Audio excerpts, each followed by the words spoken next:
How to pass the PMP exam.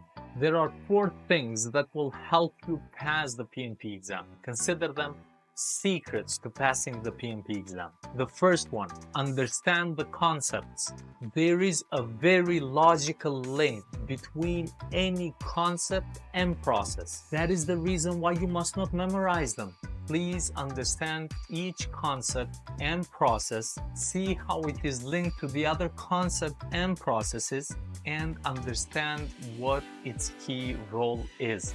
Speaking of processes, please try to understand their chronological order. Not memorize, understand. The second thing you should do is apply the PMI mindset. There are 2 mindsets. The mindset for the traditional predictive approach and the mindset for the agile approach.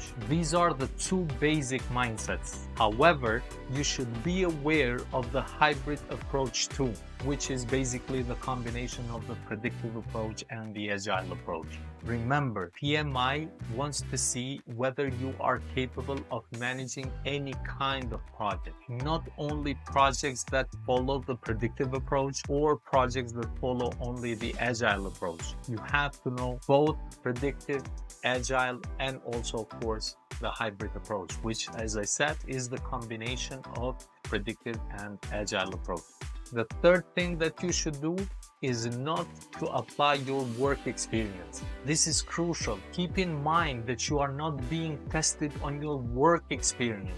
You are being tested on the best practices for managing a project. Actually, as you study for the PMP exam, if you are not applying these processes on your project managing routine, please begin doing so. The fourth thing that you should do is study and do as much as you possibly can PMP exam simulator.